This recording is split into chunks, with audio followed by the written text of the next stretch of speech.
नमस्कार। आज मैं एक बेहद महत्वपूर्ण विषय पर, विशेषकर देश की माताओं, बहनों और बेटियों से बात करने के लिए आया हूं।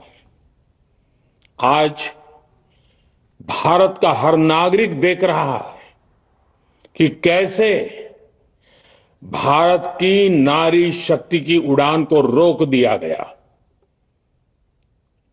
उनके सपनों को बेरहमी से कुचल दिया गया।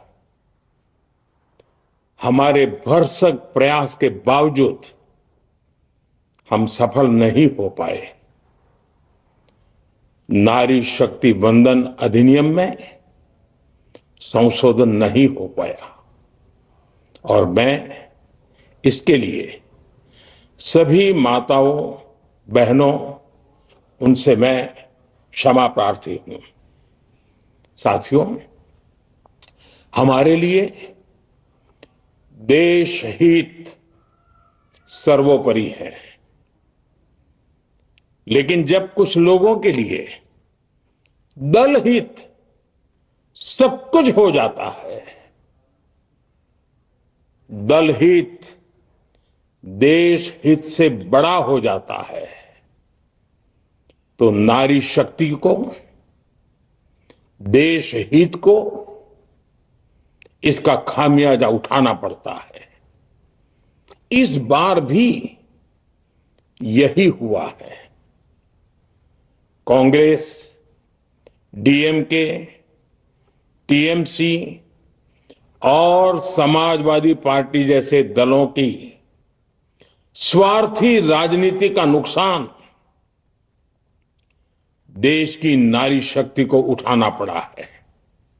साथियों, कल देश की करोड़ों महिलाओं की नजर संसद पर थी। देश की नारी शक्ति देख रही थी। मुझे भी ये देखकर बहुत दुख हुआ कि जब ये नारी हित का प्रस्ताव गिरा तो कांग्रेस, डीएमके, टीएमसी, सपा जैसी परिवारवादी पार्टियां खुशी से तालियां बजा रही थी। महिलाओं से उनके अधिकार छीनकर ये लोग मेजें थपथपा रहे थे। उन्होंने जो किया वो केवल टेबल पर थाप नहीं थी, वो नारी के स्वाभिमान पर, उसके आत्मसम्मान पर चोट थी। और नारी सब भूल जाती है, अपना अपमान कभी नहीं भूलती। इसलिए संसद में कांग्रेस और उसके सहयोग के उन सबके व्यवहार की कसक हर नारी के मन में हमेशा रहेगी।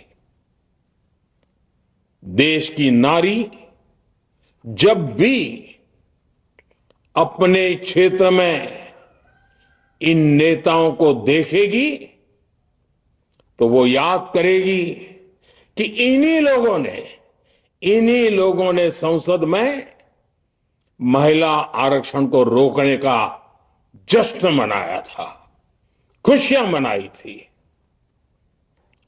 कल संसद में नारी शक्ति वंदन संशोधन का जिन भी दलों ने विरोध किया है, उनसे मैं दो टूक कहूंगा।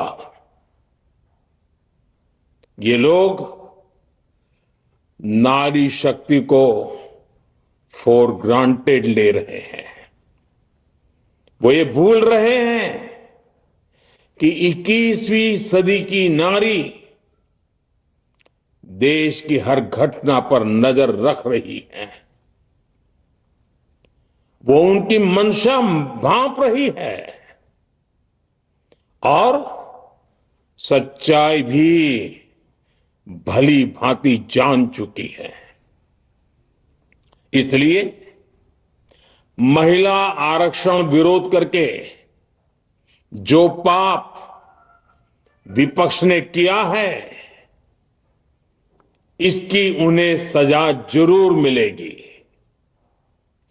इन दलों ने संविधान निर्माताओं की भावनाओं का भी अपमान किया है और जनता द्वारा इसकी सजा से भी वो बच नहीं पाएंगे। साथियों, सदन में नारी शक्ति वंदन संशोधन किसी से भी कुछ छीनने का नहीं था। नारी शक्ति वंदन संशोधन हर किसी को कुछ न कुछ देने का था।